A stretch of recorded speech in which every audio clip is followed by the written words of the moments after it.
Saya lanjut sebelum kita bertengkar. Dari mana muncul ide bahwa lingkungan itu punya hak untuk datang ke pengadilan? Kita belum mau ulas bagaimana kalau ternyata lingkungan itu menuntut dia punya sistem pengadilan sendiri untuk mengadili manusia. Kan yang terjadi sekarang manusia mengadili manusia karena dia kerusakan lingkungan kan? Coba kita lihat sejarahnya dulu ya. Tahun-tahun 62 di Amerika, di negara bagian Ohio, di Columbus, ada satu peristiwa kecil yang kemudian jadi sumber orang untuk mempersoalkan etika lingkungan. Seorang perempuan profesor, dia profesor di bidang kimia, satu waktu dia bangun pagi dan dia temukan tidak ada kicau burung di taman-taman di kota Columbus itu. Padahal itu adalah awal dari musim semi. Kenapa tidak ada kicau burung, tidak ada tweeting, tidak ada tweet? Twitter belum ada pada waktu itu. Dia mulai curiga, ada apa? Kenapa tidak ada kicau burung? Padahal buah-buahan, bunga berkembang, apel, marble segala macam udah tumbuh di situ. Kok nggak ada burung datang ke situ? Ini kira-kira tahun 62, 63. Lalu dia ajak profesor temannya dia untuk riset. Mengapa tidak ada kicau burung di awal musim semi? Mereka temukan bahwa burung-burung itu makan buah yang sudah disemprot pestisida. Burung nggak tahu bahwa buah yang ranum dan bagus itu sebetulnya diselaputi oleh pestisida. Tewas burung-burung itu.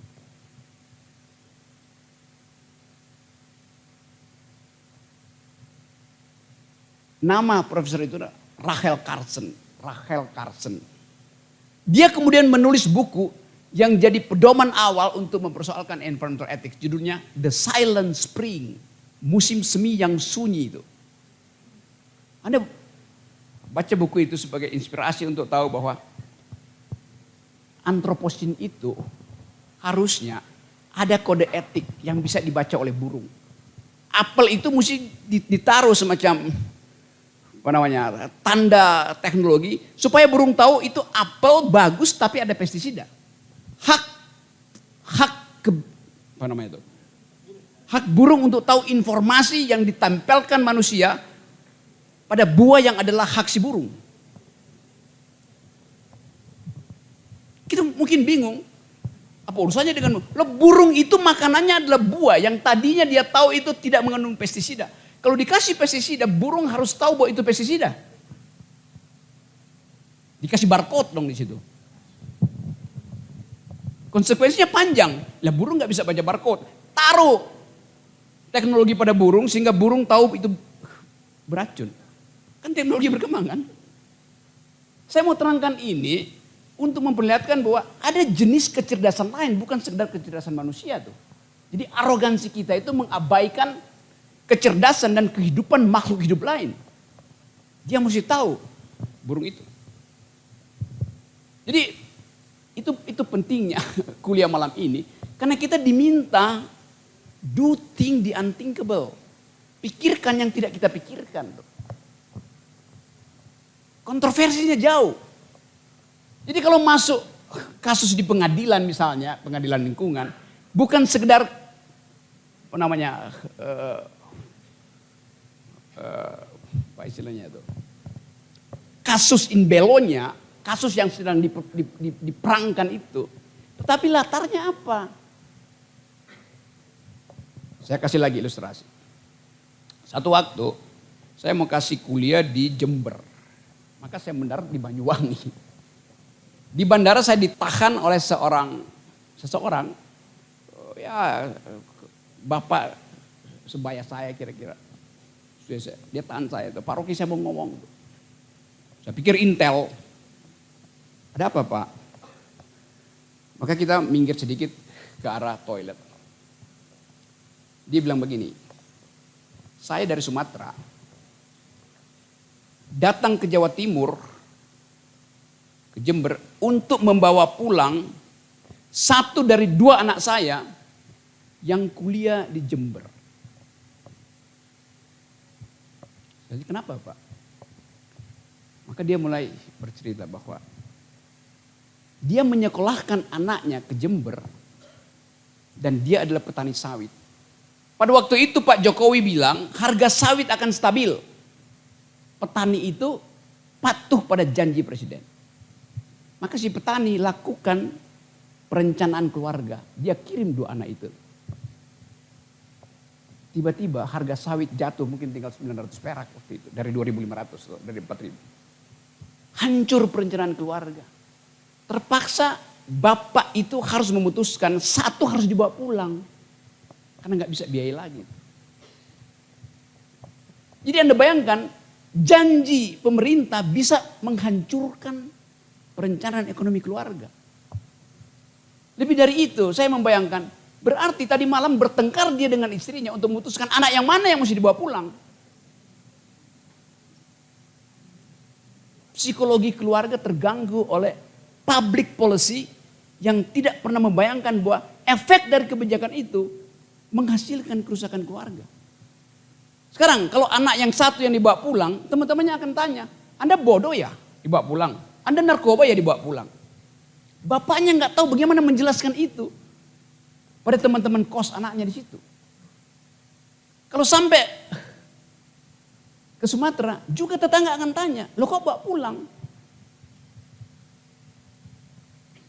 DO. Jadi kecemasan keluarga tergantung pada konsistensi kebijakan negara. Kalau kita bilang itu kesalahan Pak Jokowi. Jokowi lagi yang salah. Memang begitu karena kebijakan yang dibuat negara tidak mempersoalkan dampak mitigasi yang mesti dibuat. Kan mesti didaftar. Begitu harga sawit turun, negara bilang kami stabilkan. Mereka yang kena dampak itu dimitigasi dari awal. Supaya bapak itu nggak cemas di depan WC Bandara Banyuwangi itu. Memikirkan apa yang mesti dia terangkan pada anaknya nanti. Tiba-tiba dibawa pulang yang satu kan. Apa yang diterangkan juga pada anaknya yang satu tuh. Jadi Anda bayangkan soal yang menyangkut lingkungan itu masuk sampai ke pembuluh darah psikologi sebuah keluarga kecil. Apalagi kalau sekarang kita lihat kasus demi kasus tentang masyarakat adat yang disingkirkan oleh ekstraktif industri itu. Jadi kita bikin permenungan yang kita sebut ecological justice hari ini bukan semata-mata sebagai kasus, tapi sebagai problem peradaban. Problem peradaban. Karena arogansi antroposentrisme. Ini tadi saya kasih istilah antroposin. Sekarang istilah lain antroposentrisme.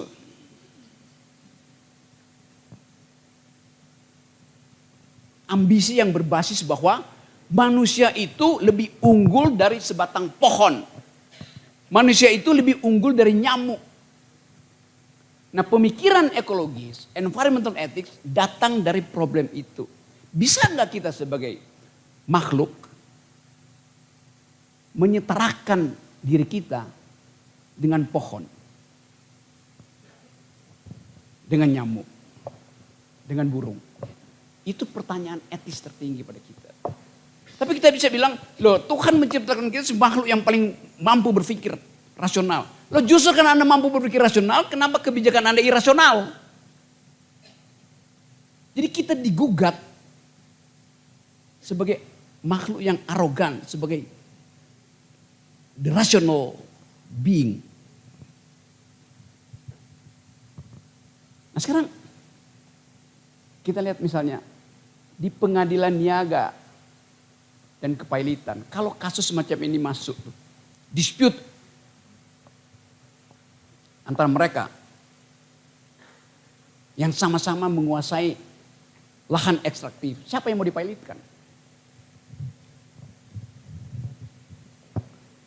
Konteks ini mesti masuk di dalam cara berpikir hakim. Jadi hakim sekarang dituntut untuk do thing ecologically.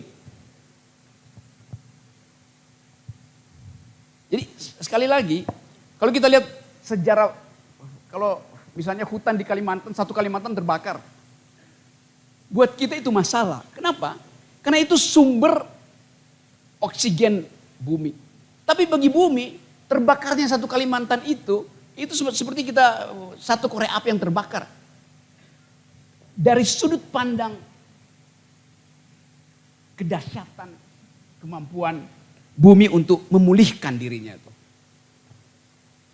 Ya tidak pulih dalam 20 tahun, tidak pulih dalam 2 abad, ya bisa pulih dalam 1 milenial. Bumi bisa memulihkan. Kalau kebakaran itu disebabkan oleh sebab-sebab alamnya. Tapi kalau dibakar manusia, digusur manusia hanya karena IKN, ambisi IKN. Bumi merasa itu bukan kita yang bakar loh, itu manusia, maka kita mesti adili manusia tuh di situ. Anda tahu ada gurun Sahara di Afrika. Anda tahu ada hutan Amazon di Brasil. Apa hubungan antara gurun Sahara dan hutan Amazon? Kenapa hutan Amazon itu subur?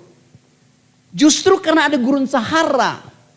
Gurun Sahara itu memproduksi fosfor.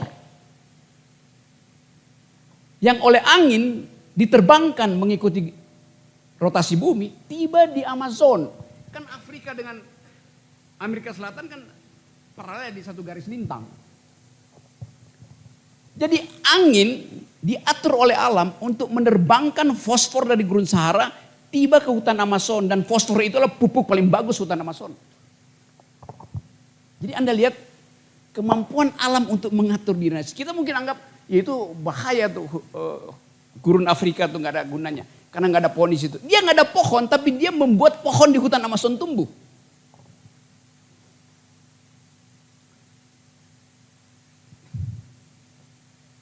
Jadi jelas alam punya kemampuan untuk menghidupkan dirinya sendiri. Nah karena itu kalau manusia merusak alam, itu bukan karena sekedar keinginan si manusia, tapi karena ada manusia lain yang merusak manusia lain. Saya rumuskan dengan cara singkat ya. Eksploitasi manusia terhadap manusia menyebabkan eksploitasi manusia terhadap alam. Keangkuhan ekstraktif industri untuk menghasilkan keuntungan menyebabkan buruh itu harus merusak alam untuk cari kayu bakar. That's the logic. Jadi eksploitasi manusia terhadap manusia itulah yang menyebabkan eksploitasi manusia di bawah terhadap alam.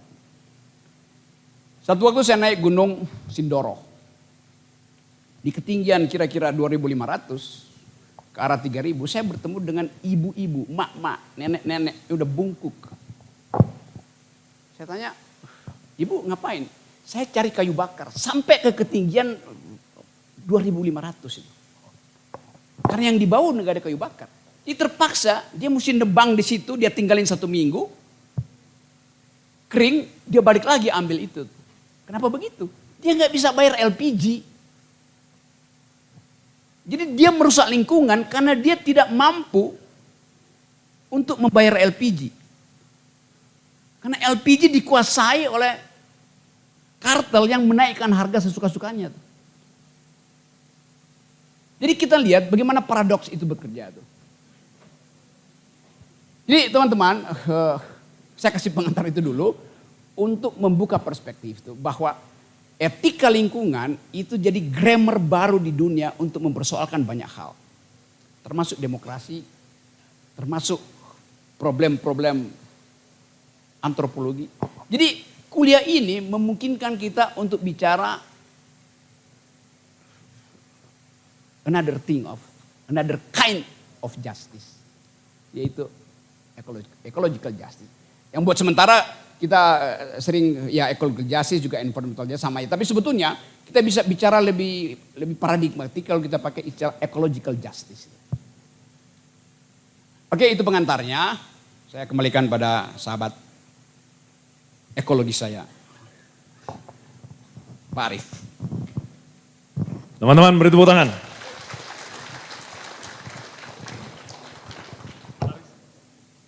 Menarik sekali Bapak Ibu sekalian apa yang disampaikan terkait mengenai tadi pertanyaan sederhana, do you speak environmental ethics ya. Kenapa ada kita berpikir ada hak pohon di situ, ada hak burung di situ, ada hak nyamuk bahkan di situ, ya. Ada hak rumput-rumput, ya ilalang-ilalang di pegunungan itu, ternyata algoritmanya tadi ada dan bisa dijelaskan oleh Pak Rocky. Ya. Ada juga Pak Rocky itu kritikan karena kekuasaan itu dekat sekali dengan nilai-nilai patriarki. Jangan-jangan pembelaan terhadap lingkungan ini lebih baik kita sandarkan pada perempuan. Maka kemudian lahirlah ekofeminisme ini. Saya tahu ini diajarkan juga oleh Pak Rocky waktu di UI. Itu satu. Lalu kemarin saya sempat kirimkan ke Pak Rocky itu sebulan yang lalu ya, atau kurang dari sebulan yang lalu, terkait mengenai demonstrasi ya, para demonstran yang menolak Green Belt di Ontario Selatan, Kanada, 700 hektar itu, mau dibikin pemukiman baru. Masyarakat sipil society di sana menolak, bahkan menolaknya sampai ketika konsernya Avril Lavigne, ya, penyanyi rocker perempuan itu konser di Kanada itu, bugil semua itu perempuan-perempuan. Yang saya kirimkan tuh bugilnya sebetulnya, tapi yang ditangkap sama Pak Rocky itu isu lingkungan ya gitu ya.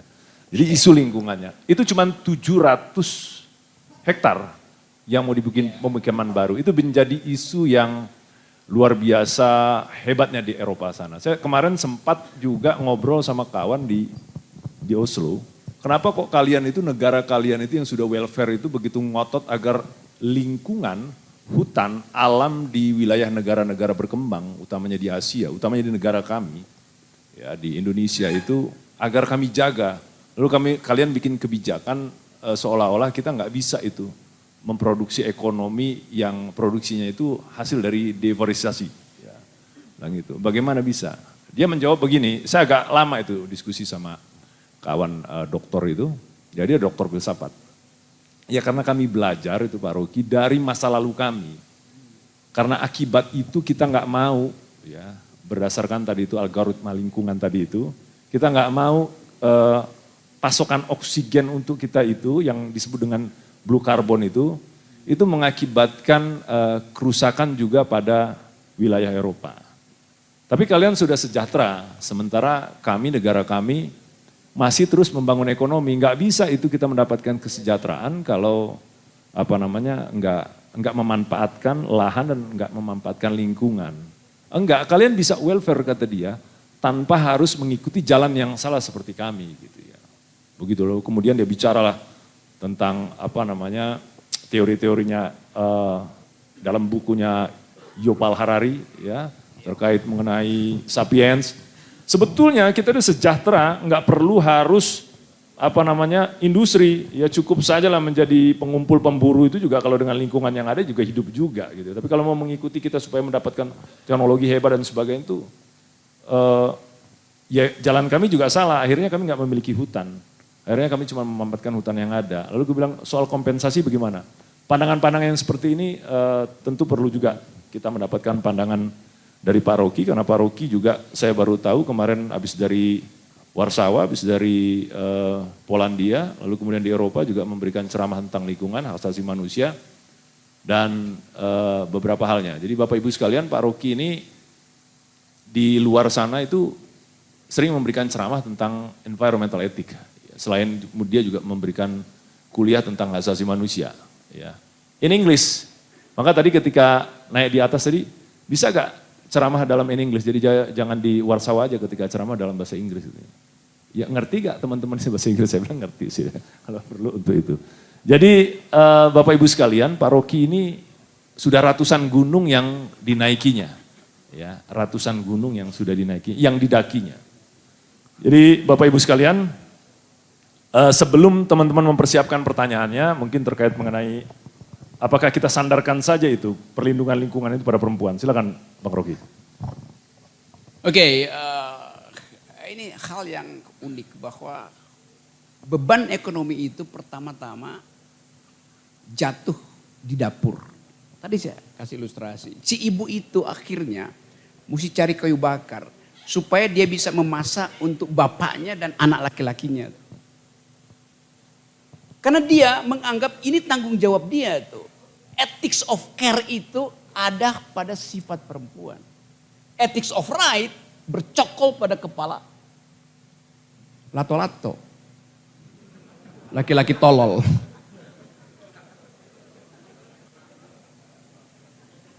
Kan kebijakan publik kita itu adalah kebijakan yang patriarkis. Kebijakan yang dibuat pemerintah hari ini kebijakan yang patriarkis, berbasis pada kepentingan laki-laki itu. Saya kasih contoh BPJS misalnya tuh. BPJS itu adalah public policy, kebijakan publik hasil transaksi partai-partai di DPR dengan pemerintah. Kan itu kan? Dia bukan social policy karena tidak meminta pendapat dari ibu-ibu di dapur. Padahal kebijakan yang sound, yang bagus itu sebagai public policy dia harus berbasis pada social policy itu. Kalau seorang pencari breadwinner, pencari nafkah laki-laki masuk rumah sakit karena jantung atau karena obesitas, negara bilang saya jamin Anda sembuh karena Anda ASN, kami kasih BPJS. Benar. Si laki-laki itu sembuh. Gratis. Begitu sampai rumah, istrinya bilang, ini tagihan karena saya ngutang di warung. Karena selama si laki-laki ini diasuh oleh negara, negara membiarkan istrinya tanpa subsidi. Jadi istrinya berutang. Ini yang saya sebut public policy, BPJS tidak berbasis pada social policy. Kan mestinya sementara si pencari nafkah ada di rumah sakit, maka keluarganya mesti dijamin oleh negara. Atau sebaliknya misalnya, istrinya yang di rumah sakit, bapaknya juga harus dijamin negara. Itu nggak ada di undang-undang itu. Jadi sekedar public policy tanpa social policy. Ethics of right ada, tapi ethics of care nggak ada. Itu dasarnya. Jadi apa yang menyebabkan soal itu? Karena tidak ada perspektif ekofeminisme di situ. Saya kasih banyak contoh soal itu. Suatu waktu ada berita di Sumatera, ada bupati yang punya mobil BMW. Padahal jalan aspal di situ cuma 20 km. Ada yang punya Harley Davidson, Rubicon. Coba kita lihat konsekuensinya tuh. Mobil BMW dirancang untuk lari 200 km per jam. Jadi bagaimana nikmatnya dia punya BMW tapi tidak bisa memacu kecepatan mobil itu secara maksimal. Karena BMW dirancang untuk jalan di Autobahn di Jerman yang dibuat Hitler. Jalan gede yang memang Hitler bikin itu supaya pesawat-pesawat Nazi itu darurat bisa mendarat juga di jalan tol itu kan. Nah ini bupatinya. Jalan yang aspal itu cuma 20 km. Sekali gas sampai di ujung dia naik Gojek. Itu kan rasionalitasnya di mana berpikir semacam itu. Dia punya Harley Davidson. Sementara di puskesmas itu banyak perempuan yang tidak bisa memperoleh antibiotik. Padahal dia ada infeksi dalam kandungan pada rahimnya. Kalau kita lihat, apakah perempuan yang tewas di puskesmas itu disebabkan karena kelalaian dokter? Bukan. Karena uang yang seharusnya tiba untuk membeli antibiotik dipakai untuk membeli Pertamax Super. Untuk hobi. Harley Davidson. Jadi di situ kita bicara tentang rahim perempuan yang adalah sumber peradaban mengalami siksaan 2 kali. Pertama sebagai perempuan dia dianggap sebagai nggak penting dalam buat kebijakan. Kedua, hak generasi yang sedang dia kandung tidak memperoleh suplai nutrisi dari kebijakan publik. Itu yang menyebabkan stunting di Indonesia itu prevalensinya sekarang 25%. Artinya 1 dari 4 anak yang lahir pasti nutrisinya kurang. Apalagi di daerah-daerah di mana ekstraktif industri luar biasa tuh, keracunan mineral tambang.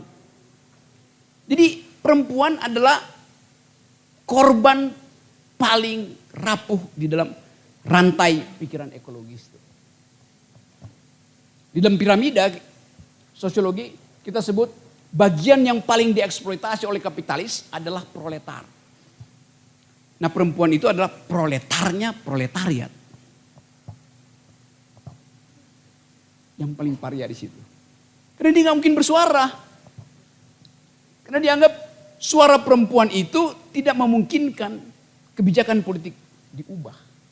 Anda lihat talk show yang dibikin oleh semua stasiun TV, nggak ada suara perempuan di situ. Setiap kali saya masuk ILC, laki semua di situ. Dan semuanya lato-lato. Laki-laki tolol. Jadi kepekaan media pun nggak ada di situ. Ini yang saya sebut bahwa kita juga harus menyimpulkan bahwa perhatian negara terhadap Ibu Pertiwi hanya ada di dalam lagu.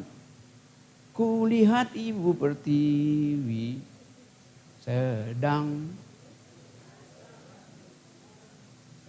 Tapi impactnya pada kebijakan nggak ada.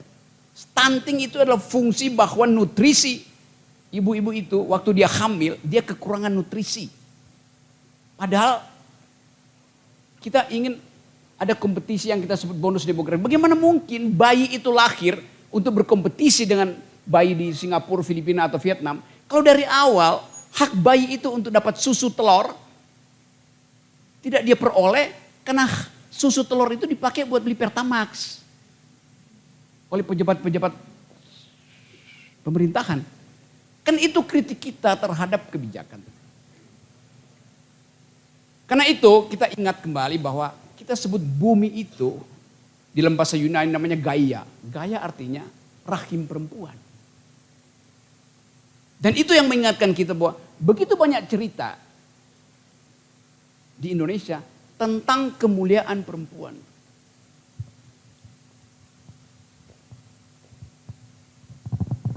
Jadi soalnya ada di situ teman-teman. Nanti kalau ada pertanyaan kita dalami keadaan itu.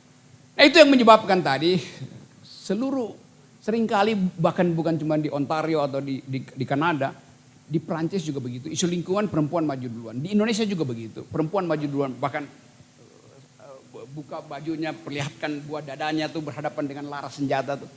Karena ada semacam intrinsic value menganggap bahwa lingkungan itu saudara kembar dari setiap perempuan. Jadi dia membela lingkungan di dalam prinsip sisterhood. Kerusakan alam itu pertama kali kena ada pada perempuan.